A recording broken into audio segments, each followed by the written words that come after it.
Hello welcome সবাইকে, welcome to physics aspirant 2020। আজকে আমরা কাইনেম্যাটিক্সের ওয়ান ডাইমেনশনাল মোশনের লেকচার নাম্বার 5 এসে পৌঁছেছি। আগের 4টে লেকচারে আমরা ওয়ান ডাইমেনশনাল মোশনের যে আগের পার্টগুলো সেগুলো করেছিলাম, এবং লেকচার নাম্বার 4-এ মানে আগের লেকচারে আমরা কি আলোচনা করেছিলাম, লেকচার নাম্বার 4-এ আমরা আলোচনা করেছিলাম তাৎক্ষণিক দ্রুতি, গড় দ্রুতি, তাৎক্ষণিক বেগ, গড় বেগ এবং তাৎক্ষণিক ত্বরণ, গড় ত্বরণ। এছাড়াও আমরা আলোচনা করেছিলাম যে গতির সমীকরণ সম্পর্কে। গতির সমীকরণ মানে সেইগুলো যেগুলো সেই এ ত্বরণ নিয়ে গেলে v is equal to u plus a t, s is equal to u t plus half a t square, v square is equal to u square plus 2s, এইগুলো। কিন্তু সেই দিন আমরা এই যে গতির সমীকরণ এগুলোর প্রুফগুলো করাইনি। সেই প্রুফগুলো আসলে আমরা তিনভাবে করতে পারি। একটা নর্মাল যে অ্যালজেব্রিক উপায় বা বীজগাণিতিক প্রসেসে, একটা ইন্টিগ্রেশনের মাধ্যমে, আর একটা লেখচিত্রের মাধ্যমে। এবার ইন্টিগ্রেশনটা আমাদের ক্লাস 11-এ নেই, ওটা ক্লাস 12-এ আছে। এই জন্য ইন্টিগ্রেশনটা বোঝাতে গেলে টোটাল একটা লেকচার আলাদা লেগে যাবে। এবং আমরা নর্মালভাবে আর লেখচিত্রের মাধ্যমে আমরা কিভাবে এটা মাপতে পারি সেটা আমরা পরের লেকচারের ক্ষেত্রে আমরা আলোচনা করব। যে লেকচার নাম্বার 6-এ আমরা সেই বিষয়ে আলোচনা করব, এই ইকুয়েশন অফ মোশনের প্রুফগুলি সম্পর্কে। এবার লেখচিত্র মাধ্যমে নির্ণয় করতে গেলে আমায় কিছু লেখচিত্র বেসিক জিনিসগুলো জানতে হবে। লেখচিত্র বেসিক জিনিস কী কী লেখচিত্র সম্পর্কে জানতে হবে? সরণ সময় লেখচিত্র, গতিবেগ সময় লেখচিত্র, এইগুলো সম্পর্কে আমার একটু জানতে হবে। এবার সরণ সময় লেখচিত্র কী জিনিস? একটি গতিশীল বস্তুর কোনো মুহূর্তে গতিবেগের মান বস্তুটি সরণ সময় লেখচিত্র থেকে আমরা পাই। কোনো সময় মানে গতিবেগ কী আছে সেটা সরণ সময় লেখচিত্র থেকে পাই। সরণ সময় লেখচিত্রটা বেসিক্যালি হচ্ছে এরকম। এটা আমি ধরছি, একটু বেঁকে গেল।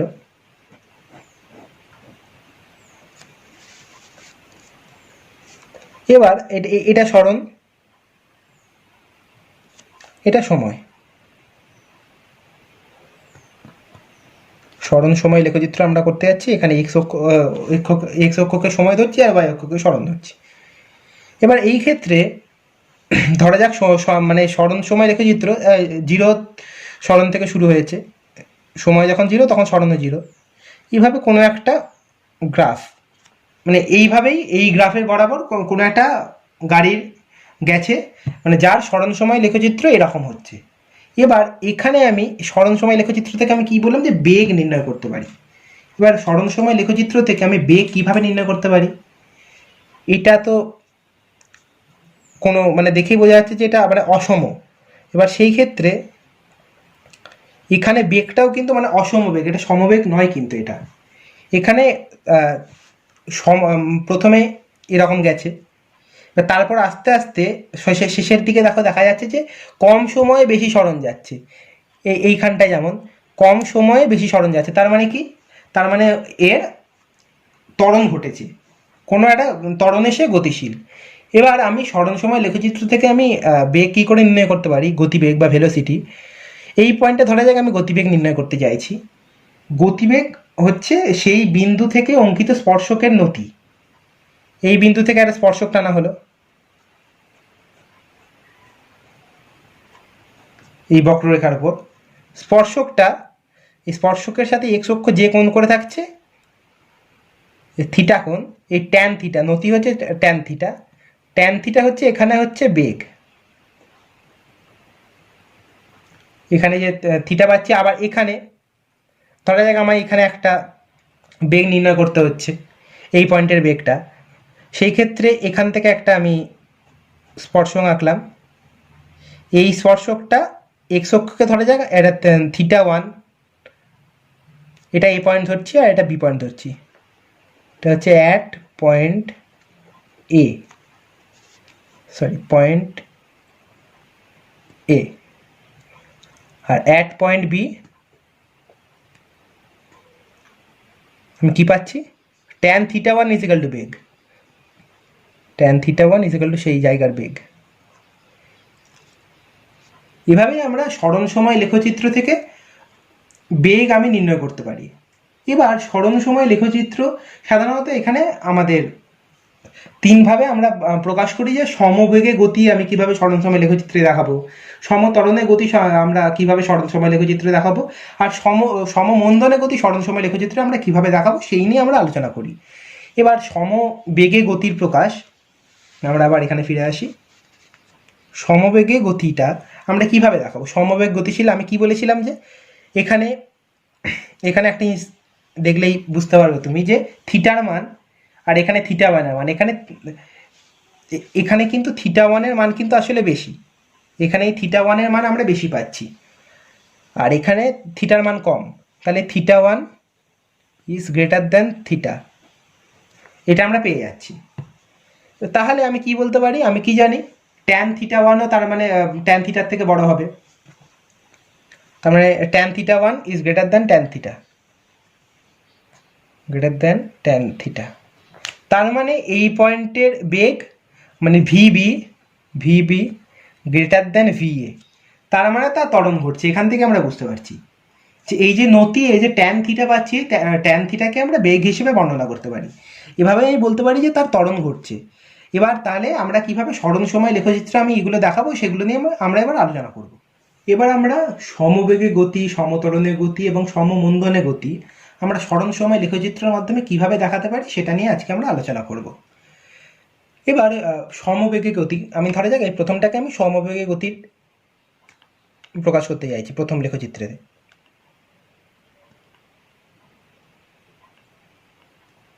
সমবেগে গতি আমরা প্রথম লেখচিত্রে, স্মরণ সময় লেখচিত্রে আমরা কিভাবে প্রকাশ করব।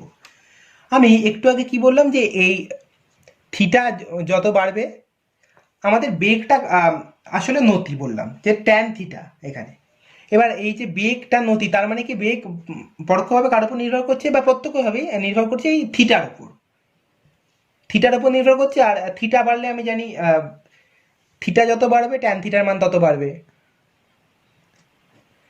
তাহলে সেই ক্ষেত্রে আমরা বলতে পারি যে সমবেগে গতির ক্ষেত্রে আমরা কি বলতে পারি যে এটা হচ্ছে মানে ট্যান থিটাই হচ্ছে একটা বেগ আমরা জানি।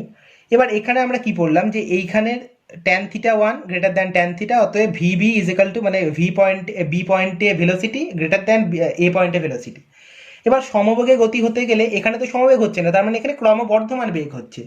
সমবেগে গতি হতে হলে তার মানে কি হতে হবে যে থিটার মানটা একটা সেম মান থাকতে হবে, সেম মান না থাকলে থিটা যত বাড়বে ভেলোসিটি তত বাড়বে। এবার তার মানে থিটা বাড়লে ভেলোসিটি বাড়বে, তার মানে থিটা কনস্ট্যান্ট থাকলে ভেলোসিটি কনস্ট্যান্ট থাকবে। তার মানে সমবেগে গতি আমি কোনটাকে বলতে পারি, একটা সরল রেখা। সেই সরল রেখা যেরকম ভাবে হতে পারে, এরকম হতে পারে, এরকম হতে পারে, যেভাবে খুশি হতে পারে একটা সরল রেখা। এটা আমি যখন একটা এখানে আমি কি ধরেছি, এখানে একটা তাহলে ফাই অ্যাঙ্গেল ধরি আমি এটাকে, বা থিটাই ধরছি, থিটাই ধরলাম অ্যাঙ্গেলটাকে, এখানে আমি সমবেগে গতি পেয়ে যাচ্ছি। তাহলে এটা হচ্ছে একটা থিটা থাকলে, তাহলে দেখো সব জায়গায় আমি ভেলোসিটি জানি ট্যান থিটা, তাহলে প্রত্যেক পয়েন্টে এখানেও স্পর্শক হচ্ছে ট্যান থিটা, এখানেও স্পর্শক ট্যান থিটা, এখানেও স্পর্শক ট্যান থিটা, সব পয়েন্টেই এখানে যদি এ পয়েন্ট ধরি সেখানেও ট্যান থিটা, এই বি পয়েন্টের বেগ সেটাও ট্যান থিটা, সি পয়েন্টের বেগ সেটাও ট্যান থিটা, তার মানে টোটাল আমরা একটা কনস্ট্যান্ট ভেলোসিটি পেয়ে যাচ্ছি। এবার স্মরণ সময় লেখচিত্রে আমরা পড়ব সমত্বরণে গতি। সমত্বরণে গতি, সমত্বরণে গতি আমরা কিভাবে প্রকাশ করতে পারি? সমত্বরণে গতি মানে কি, প্রথমে একটা বেগ নিয়ে শুরু হয়েছে, পরে বেগটা আস্তে আস্তে বাড়তে থেকেছে। এবার আমরা জানি বেগ is equal to tan theta, তার মানে বেগ ইজ প্রপোর্শনাল টু যে থিটা অ্যাঙ্গেলটা, সেই অ্যাঙ্গেলটা এক্স অক্ষের সাথে, সেই নতিটা মানে সেই সরলরেখাটা স্পর্শকটা এক্স অক্ষের সাথে যে কোণটা করে, তার মানে বেগ ইজ ইকাল টু নতি, তার মানে বেগ ইজ প্রপোর্শনাল টু থিটা। এবার থিটা যত বাড়বে বেগও তত বাড়বে। এবার তার মানে সমত্বরণে গতি আমি কি জানি যে বেগটা আস্তে আস্তে বাড়বে, একটা ত্বরণ নিয়ে এগোচ্ছে, তার মানে প্রথমে একটা বেগ নিয়ে শুরু হলে পরে বেগটা আস্তে আস্তে বাড়বে। এবার বেগ ইজ প্রপোর্শনাল টু আমি থিটা বলতে পারছি, তার মানে থিটা যত বাড়বে বেগও তত বাড়বে। তার মানে এরকম করে শুরু হচ্ছে, এটা একটা বক্ররেখা হবে, এরকম করে বাড়ছে, এটা আসলে অধিবৃত্তাকার পথ বলে এটাকে, এই লেখচিত্র অধিবৃত্তাকার লেখচিত্র। এবার এটা কেন হচ্ছে তুমি দেখো, যে সমতরণে গতি, এখানে তার মানে প্রথম পয়েন্টে আমরা কি বলতে পারছি, এখানে এই পয়েন্টে ধরা যাক আমি θ1 ধরছি, এই পয়েন্টে আবার বেশি θ2, আবার এই পয়েন্টে তো আরও বেশি θ3। তার মানে কি বলতে পারছি যে θ1 মানে θ3, আমি কি বলতে পারছি θ3 হলো ধরলাম, এটা θ2 ধরলাম, এটা θ1 ধরলাম। তার মানে আমি কি বলতে পারি যে θ3 গ্রেটার দ্যান θ2 গ্রেটার দ্যান θ1। আর আমরা কি জানি যে বেগ এই থিটার সাথে সমানুপাতিক, তার মানে থিটা যত বাড়বে বেগও তত বাড়বে। তার মানে এখানে এই 3 নম্বর পয়েন্টে সি পয়েন্টে এ, এটা বি ধরছি, এ বি সি, এই তিনটে পয়েন্টে, তার মানে সি পয়েন্টে বেগ গ্রেটার দ্যান বি পয়েন্টে বেগ গ্রেটার দ্যান এ পয়েন্টে বেগ। এবার সমতরণে গতিশীল হলে এই ক্ষেত্রে সুষম হারে বৃদ্ধি পাবে গতিবেগের মানটা। এটা তো আমি যে কোনো মানে এরকম একটা যে কোনো টেনে দিলে এটা মানে একটা ত্বরণে গতিশীল হয়, এবার সমতরণে গতিশীল হচ্ছে সুষমভাবে বৃদ্ধি পাবে। এবার তার মানে এই যে লেখচিত্রের নতিটাও সুষম হারেই ক্রমশ বৃদ্ধি পাবে। তাই এই যে লেখচিত্রটা আমরা গঠন হয় সেটা তাহলে হয় অধিবৃত্তাকার। আর সমমন্দনে গতির প্রকাশ, সেটাও সিমিলার,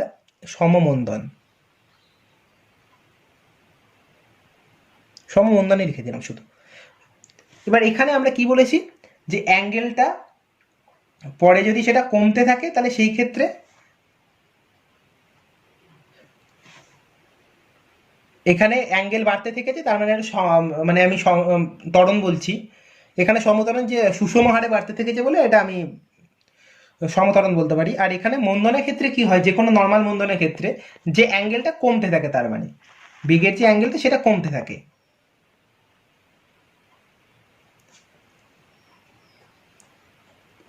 এটাও অধিবৃত্তাকারই হবে, কিন্তু এরকম অ্যাঙ্গেলটা এইভাবে কমছে। প্রথমে ধরা যাক এই পয়েন্টে একটা স্পর্শক টানলে এই একটা অ্যাঙ্গেল পাচ্ছি, দ্বিতীয় পয়েন্টে আরও ছোটো অ্যাঙ্গেল, এইটাকে যদি বাড়িয়ে দিই এটা আরও ছোটো অ্যাঙ্গেল, 3 নম্বর পয়েন্টে আরও ছোটো পাবো অ্যাঙ্গেল। তার মানে এটা সুষম হারে ক্রমশ কমছে, সুষম হারে হ্রাস পাচ্ছে। তার মানে এই যে এখানেও যে নতিটা পাচ্ছি সেটাও সুষম হারে হ্রাস পাবে।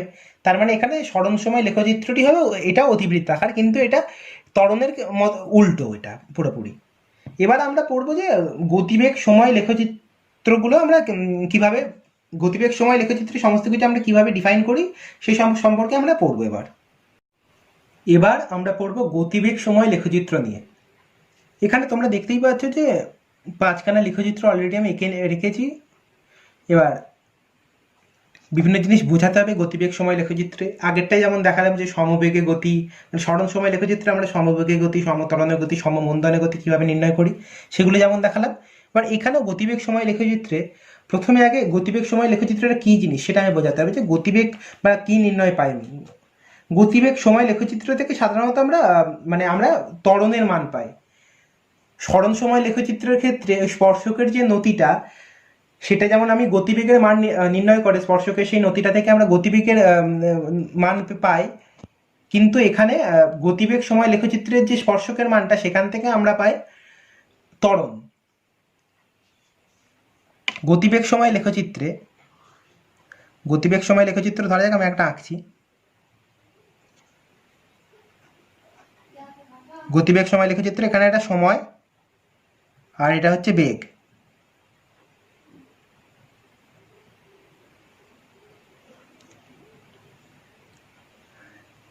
এবার গতিবেগ সময় লেখচিত্রের ক্ষেত্রে আমি যে কোনো একটা ধরছি, এরকম একটা যে কোনো একটা কিছু একটা এরকম একটা ধরলাম। এবার এখানে আমি কি বলেছি যে নতি এখানে ত্বরণকে নির্ণয় করে, তার মানে ট্যান থিটা, এখানে যে ট্যান থিটা সেটা ত্বরণকে নির্ণয় করে। এবার তার মানে এ পয়েন্ট আমি ধরছি এখানে θ1, আর বি পয়েন্টটা ধরছি আমি θ2, বি পয়েন্ট আমি যদি θ2 ধরি, তাহলে সেই ক্ষেত্রে আমি কি বলেছি যে তার মানে এ পয়েন্ট এখানে ত্বরণকে নির্ণয় করে, তার মানে এ পয়েন্টের ত্বরণ হচ্ছে ট্যান θ1 আর বি পয়েন্টের ত্বরণ হচ্ছে ট্যান θ2, এই দুটো আমি নির্ণয় করতে পারছি, তাই তো? তার মানে আমি ধরছি শর্টে এখানটা যদি লিখি মানে এ পয়েন্টের acceleration is equal to tan θ1, আবার A B is equal to tan theta two, এই দুটো লিখতে পারি, তাই তো?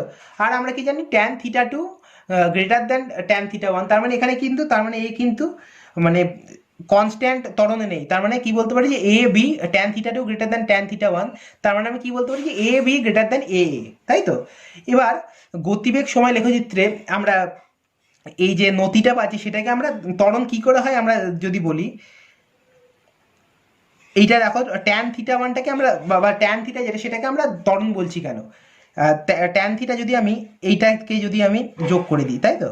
এটাকে যোগ করলে এটা কি হচ্ছে, এই একটা ত্রিভুজ পাচ্ছি, তাই তো? এই ত্রিভুজটা কি নির্ণয় করছে, এখানে যে এটা বেগ নির্ণয় করছে, আর এই এক্স অ্যাক্সিসটা এখানে সময় নির্ণয় করছে।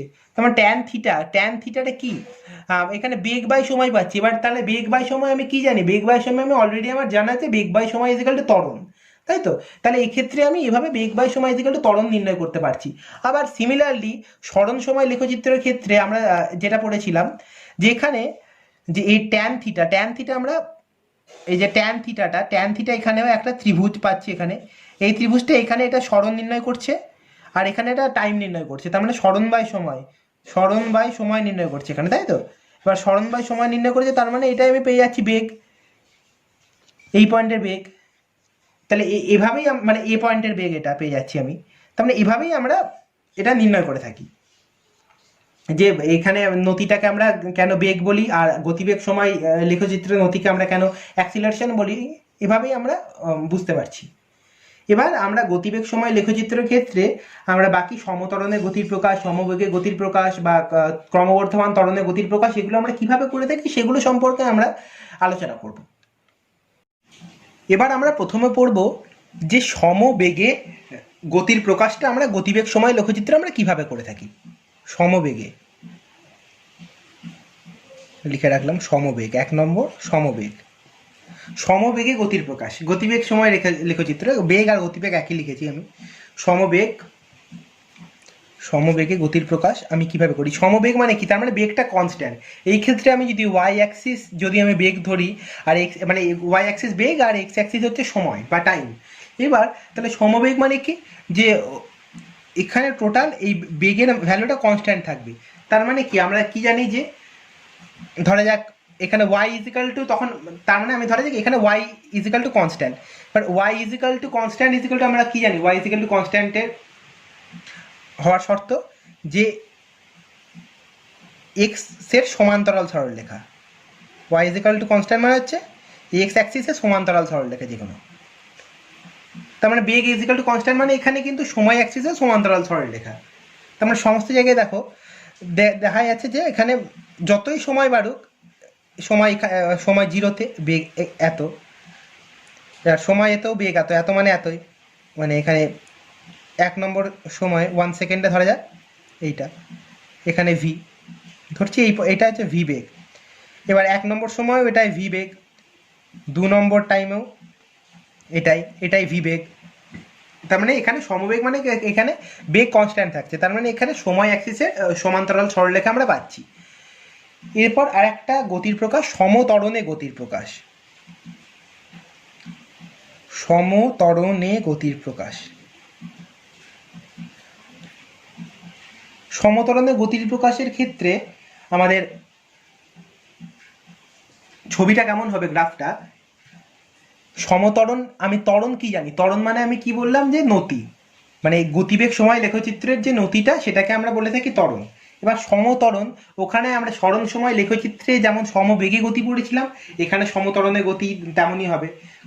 কারণ যে কোনো একটা আমি ধরছি, এখানে এরকম হবে সমবেগে গতির ক্ষেত্রে, সরণ সময় লেখচিত্রে সমবেগে গতি আমরা কেমন পড়েছিলাম, ওখানে আমরা মূলবিন্দু বরাবর ধরেছিলাম যে সরণ 0 থেকে শুরু, এখানে বেগ 0 থেকে শুরু, তার নাও হতে পারে, একটা নির্দিষ্ট বেগ রয়েছে, তারপর তার ত্বরণ ঘটছে ধরা যাক। তাহলে সেই ক্ষেত্রে আমরা কি করতে পারি, এরকম। কেন এরকম, বেগে গতির ক্ষেত্রে যেমন বলেছিলাম, সরণ সময় লেখচিত্রে সমবেগের গতির ক্ষেত্রে আমরা যেমন বলেছিলাম, এখানেও সেরকমই ব্যাপার, যে থিটা ইজিক্যাল টু কনস্ট্যান্ট। এবার ট্যান থিটা ইজিক্যাল টু, আমি কি জানি যে গতিবেগ সময় লেখচিত্রের ক্ষেত্রে ট্যান থিটা ইজিক্যাল টু হচ্ছে ত্বরণ। এবার তার মানে ত্বরণ কনস্ট্যান্ট, সমত্বরণে গতিশীল। এবার ত্বরণ কনস্ট্যান্ট মানে এখানে ট্যান থিটাও কনস্ট্যান্ট। এবার ট্যান থিটা কনস্ট্যান্ট মানে আমি কি বলতে পারি, থিটা কনস্ট্যান্ট, তার মানে থিটার চেঞ্জ নেই, তার মানে থিটা সবসময় একটাই ভ্যালু। এবার এটা আমি এরকমও হতে পারে, থিটার ভ্যালু ওয়াইজ এখানে ছবিটা আসবে। থিটার ভ্যালু যদি এরকম হয় তাহলে এটা এরকম, থিটার ভ্যালু যদি এখানে থিটা 1 হয় তাহলে এরকম ছবি হবে, থিটার ভ্যালু থিটা 2 হলে এরকম হবে। আর শূন্য বেগ থেকে শুরু হলে, শূন্য বেগ নিয়ে সে যদি শুরু হয় তাহলে এই ক্ষেত্রে সমত্বরণে গতিশীল, তাহলে এরকম হবে। এখান থেকেই মূলবিন্দুকে স্পর্শ করবে। আর প্রথমে আমি করিনি, কারণ আমি ধরে নিয়েছি একটা প্রাথমিক একটা ভেলোসিটি আছে তার, সেটা আমি ধরে নিয়েছি। তাহলে এইভাবে আমরা সমত্বরণে গতিশীলের গ্রাফ আমরা পেয়ে যাচ্ছি। আবার এখানে সমমন্দনে গতিশীলের পর সমমন্দন, এবার এখানে শুধু সমত্বরণের ক্ষেত্রে একটা বলে রাখি যে এখানে যে নতিটা, এই যে নতিটা কিন্তু ধনাত্মক হবে, প্রতিটি বিন্দু নতির মান হবে ধনাত্মক। প্রতিটি বিন্দুর এখানে এই যে ট্যান থিটা এটা ধনাত্মক মান।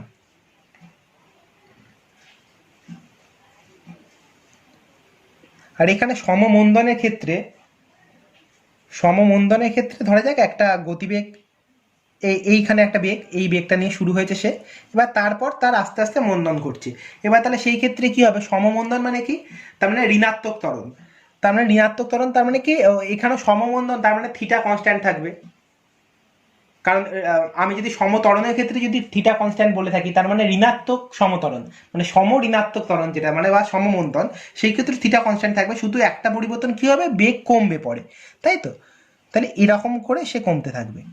আমি সেটা ঠেকাচ্ছি না বা পুরোপুরি, কারণ আমি জানি না শেষ সময় তার বেগ 0 হবে কি হবে না, সেটা আমি জানি না, কিন্তু অনেক কমে যাবে। কারণ এখানে আমরা দেখতে পাচ্ছি, এখানে আমরা কি দেখছি, সমত্বরণে গতিশীল হলে তার বেগ আস্তে আস্তে বাড়ছে, কিন্তু আর এখানে কিন্তু তার বেগ আস্তে আস্তে কমতে থাকছে। এবার এখানে থিটার মান কিন্তু কনস্ট্যান্টই থাকছে, কিন্তু এখানে এই যে ট্যান থিটা যেটা হবে, ট্যান থিটাটা হবে ঋণাত্মক নতিযুক্ত। কারণ থিটা আমি সেই ক্ষেত্রে আমি কি বলতে পারবো, থিটা এই অ্যাঙ্গেলটা বলতে পারবো, থিটা এই ক্ষেত্রে 90 ডিগ্রির থেকে বেশি, এই ক্ষেত্রে থিটাটা মোর দ্যান 90 ডিগ্রি। এবার মোর দ্যান 90 ডিগ্রি মানে 90 থেকে 180 মাঝে ট্যান থিটার কোনো ভ্যালুর মান কিন্তু ঋণাত্মক হয়। তার মানে এই ক্ষেত্রে আমি কি বলতে পারি যে এটা হচ্ছে ঋণাত্মক নতিযুক্ত সরলরেখা, এটা সমমন্দনে। এবার ক্রমবর্ধমান ত্বরণে একটা আছে ক্রমবর্ধমান ত্বরণ।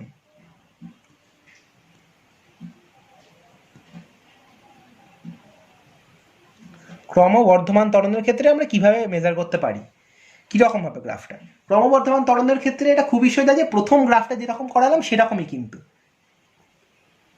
প্রথম গ্রাফটা যেমন করেছি আমি শুধু এখানে শুধু ধরে দিচ্ছি যে একটা কনস্ট্যান্ট বেগ নিয়ে সে শুরু করেছে, বা যে কোনো একটা বেগ নিয়ে শুরু করেছে, তারপর তার বাড়ছে, বা এইখানে একটা বেগ নিয়ে শুরু করেছে আমি ধরে নিচ্ছি।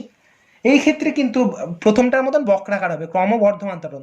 সমত্বরণ হলে একটা সরলরেখা হতো, কিন্তু ত্বরণটাও বাড়ছে আস্তে আস্তে, তার মানে এখানে প্রত্যেক পয়েন্টে কিন্তু নতিও বৃদ্ধি পাবে। ত্বরণ বাড়ছে মানে কি, এখানে ত্বরণ কনস্ট্যান্ট, তাই তার নতি কনস্ট্যান্ট। কিন্তু ক্রমবর্ধমান ত্বরণ মানে কি, এখানে একটা নতি, এখানে যে থিটাটা হবে, আবার এখানে যে থিটাটা হবে এটা বেশি, থিটা 1 বেশি, আবার এইখানে আবার একটা থিটা 2 পেলে সেই থিটা 2 আবার theta 2 greater than theta 1 greater than theta হয়ে যাবে। তাহলে এখানে ত্বরণ কম, সব থেকে কম, এখানে ত্বরণ তার থেকে বেশি, এখানে ত্বরণ তার থেকে বেশি, এরকম ব্যাপার, যেহেতু আস্তে আস্তে ত্বরণটাও বাড়ছে।